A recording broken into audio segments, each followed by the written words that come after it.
ওইদিন আমি একটা বৃদ্ধাশ্রমে গিয়েছিলাম, একটা বৃদ্ধাশ্রমে একটা মা লিখেছে দেয়ালে যে বাবা এবার ঈদে তোর বাড়িতে আমাকে একটু নিবি, বাবা এবার ঈদে তোর বাড়িতে আমাকে একটু নিবি। কত ভয়ঙ্কর একটা বাক্য ব্যবহার করেছে, এবার ঈদে তোর বাড়িতে আমাকে একটু নিবি। যে মা বাবা বলা, মেডিকেল সায়েন্স বলে একটা মানুষ সর্বোচ্চ ব্যথা সহ্য করতে পারে 45 ইউনিট, তার চেয়ে বেশি ব্যথা হলে মানুষ হয়তো বেহুশ হয়ে যায়, না হলে মারা যায়। মা যখন সন্তান প্রসব করে মায়ের ব্যথার হচ্ছে 55, বলা হয় 30টি হাড় একসাথে ভাঙলে যেমন ব্যথা পায় তার চেয়ে বেশি ব্যথা পায় মা। সে মাকে তোমরা বৃদ্ধাশ্রমে রেখে আসছো, সে বাবাকে তোমরা আনস্মার্ট বলো। বাবা তোমার স্বাধীনতা খর্ব করছে। একটা বাবা একটা ছেলে ঘুড়ি উড়াচ্ছিল, একটা বাবা একটা ছেলে ঘুড়ি উড়াচ্ছিল। ছেলে জিজ্ঞেস করলো, আচ্ছা বাবা ঘুড়িটা কি কারণে উঠছে? বাবা বলে ঘুড়িটা সুতার কারণে উঠছে।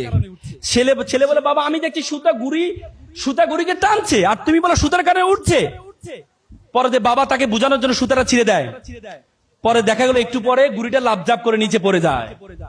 বাবা বলে দেখো তোমার অনেক সময় আমাদের বিভিন্ন হস্তক্ষেপ, তোমার কাছে মনে হয় তোমার স্বাধীনতা খর্ব, কিন্তু আমার এই টান যদি না থাকে তাহলে তোমার জীবনের ঘুড়িও কখনো উড়বে না, উড়বে না, উড়বে না। সুতরাং তোমার মা বাবা তোমার জীবনের জন্য অনেক কষ্ট করেছে। বাবাকে বলে মোমবাতির মতো নিজে জ্বলে পুরো পরিবারকে আলোকিত করে।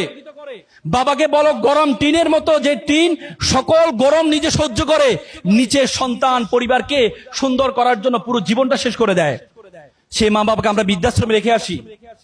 আজকে এখানে অভিভাবকরা আছেন, তোমাদের মা বাবা আজকে নিজেদের প্রফেশনাল ব্যস্ততা ছিল, সে ব্যস্ততা রেখে এরপরেও সন্তানের আনন্দে আনন্দিত হওয়ার জন্য এখানে আসছে। অথচ আমরা একটু বড় হলে মা বাবাকে আনস্মার্ট মনে করি। আমরা মা বাবা